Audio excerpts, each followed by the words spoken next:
All right, I'm drunk. Let's go. So, if you're feeling broke, you're not alone. Dude, I don't open up about what I do very often on here, but I've been in mortgages for the last 12 years. So, if you want to lump that in with finance, that's fucking fine. There's a little bit of a tech angle on there. It doesn't matter. But here's the deal. Up until the last handful of years, I have been deep into the six figures. I have a corner office overlooking a lake. Things have been pretty good for me for a long time. They're not good for me anymore. To the point where I'm trying to survive like the rest of y'all. Now, look, I know what you're going to say. Oh, we've been like this the whole time. Look, the point to this video is people like me have been catching up to you over the last couple of years, and now people above me are starting to catch up to you. Don't waste your time fucking arguing over who's been struggling longer. Everyone's starting to realize how fucked, how cooked everything is now. And we need to embrace each other and join together. And when I say struggling, I mean, dude, I left my corner office on 5 o'clock on Friday, and I have been driving Uber, Lyft, and Uber Eats nonstop since then, just to keep the fucking ship afloat.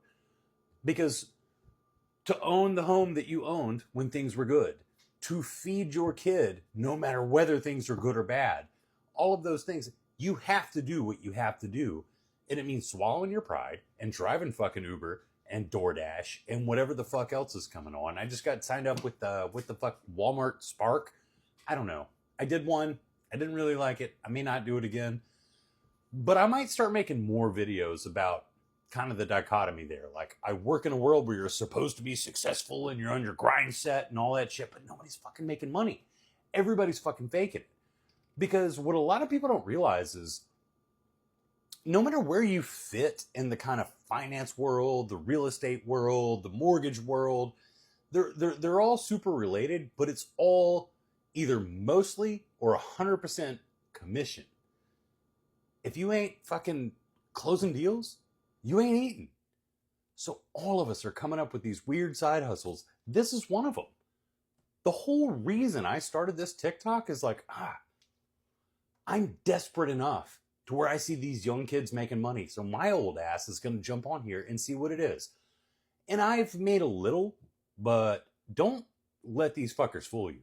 Any of these cats that get on here and talk about how fucking great they're doing just off of TikTok, they're full of shit. Like, I'm talking, sometimes I get a few million views in a month. I'll get like, I don't know, $400 or something, which is great.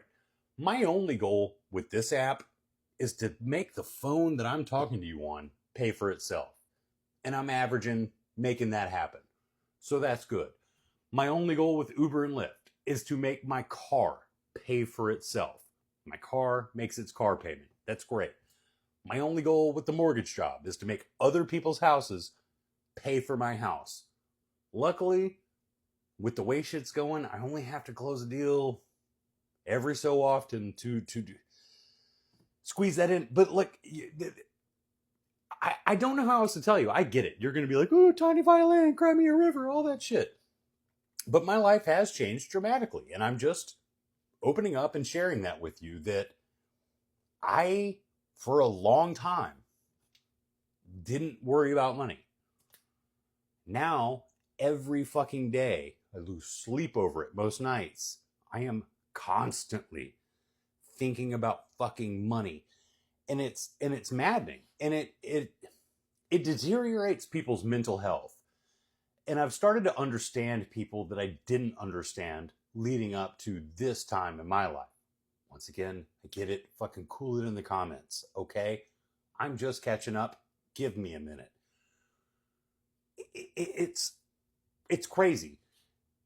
The mental health effects of not having access to food and like making decisions on which bill is going to be late and things like that. It crushes you. It crushes you. And it makes me fucking sick when I get on here and see people with the, oh, nobody wants to work anymore. Yeah, nobody wants to work for you for shit wages. Look, man, if you're not willing to pay people enough to where they don't have to worry about money, then you're a shit boss, you're a shit company, and you don't deserve to exist as a company. You don't. Look, even if people aren't doing a good job that you have hired, it's because they're fucking worried about money. They're falling apart on the inside because they're stuck wherever the fuck you've put them for however much an hour or however much a year, or whatever the fuck you pay them. If it's not enough for them to just like be chill in their life, then it's not enough. You're gonna have to up the pay, or you're just gonna have to either lose the people or keep the people and let your business suffer. That's what I don't understand, is nobody considering that your business is suffering because the people that work for you are suffering. Where's the breakdown here? It's just, dude, it makes me crazy. Every fucking year, just sit down. You don't even have to like do the math yourself. Just go Google cost of housing, cost of this, cost of that, and come up with a very basic, like I'm talking survival level amount of life, housing, food, school, daycare, whatever. Maybe add 5 to 10% on top of that, and just be like, okay, here's the base salary my company offers, and you can earn your way above that. But if you crunched those numbers, I have a feeling so many people, if you're a boss of any kind, went and just Googled those random numbers, added them together, and expanded it out to a year, that number is probably going to be higher than what you pay most of the people that work for you. And that's a fucking problem. It's a fucking problem. I don't have the solution right now. Like I said, not exactly super right now. So let's revisit this. Drop in the comments what else you want me to talk about. I can go on a rant about most anything. So give me your ideas. I will just start plugging away at them. How many of y'all get up every damn day and go to work, man, just to make another motherfucker rich? Because that's all we do, man. Think about this right here. We get up every single day. We pay for coffee because we got to get that energy right? We pay for stuff that God provided us for free. We got to get gas. We got to drive to work. Some places in the medical field, they have to pay for parking every single day. Some people got to drive an hour to work and drive an hour back every single day, stuck in traffic all damn day long after working 10, 12 hours. Water, we got to pay for water that's given to us for free. We got to pay for a whole lot of bull crap that we shouldn't even be paying for. By the time we get our paycheck, we are broke. We look forward to getting our paycheck every week or every other week just to be fucking broke, man. Just to have enough money to get gas in the car. Some of us go to work every damn day and don't even have food in the refrigerator just to make another person rich, to keep paying that rent, to keep paying these ridiculous gas prices. If you can afford it, continue paying these ridiculous food prices, man. You pay your car insurance. And then when you cannot afford to pay your car insurance, they send you a letter threatening that they're going to let the finance company know that your insurance lapsed. So you got a choice. Pay my car insurance this month or pay my car note this month. We go to work every day just to make another motherfucker rich, man. I don't know about y'all, man, but I'm tired of it. And now we in a government shutdown to add insult to injury, man. In conclusion, I want to say stay prayed up. God is real, man. If you're going through a struggle like this, just know, and I promise you, everything gonna be all right, man. Keep God in your life, man. What's going on out here is wrong, but there's nothing that we can really do about it, man. But just stay prayed up. Just know that God is real, man. You may not see it right now, but your day is coming, and it's gonna be a very, very good day, man. Thanks for watching.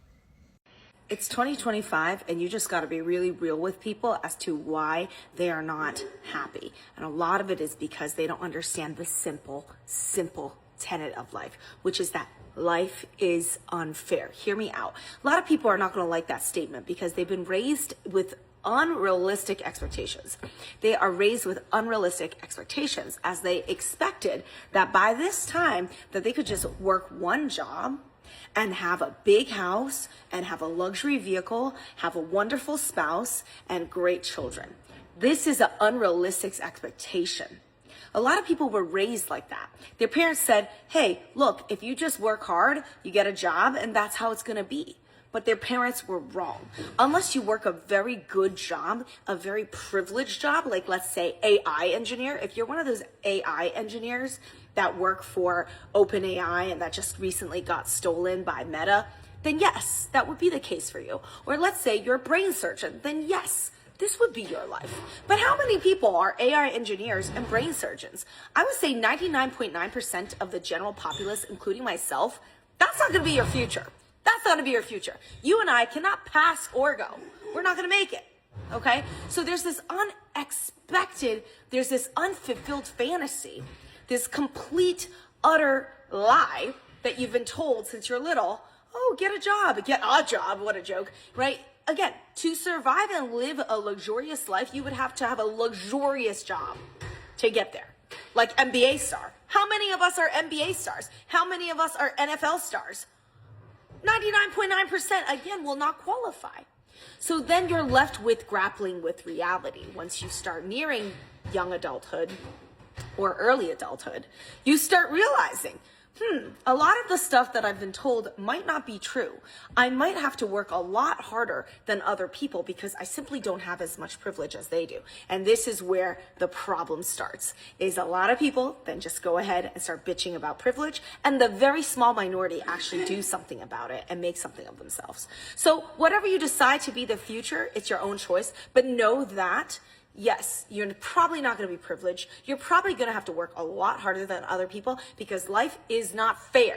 So I'm 24 and I was talking to my friend that was 26 and I realized we got screwed out of our 20s. I'm a little bit younger, obviously 24, 26. But when I think about what's been going on since like 2019, obviously with COVID and everything, combined with economic instability from like 2019, 2020 all the way to now. I'm still in college, so like it hasn't really like dawned on me yet, but yo, a lot of us got fucked. And it's kind of crazy because we were kind of old enough to remember 2008, but for us it was just like whatever. And now we're still kind of getting packed up, and I really wonder, like, are we just gonna like shrug it off, or what's the plan? Because this is kind of crazy.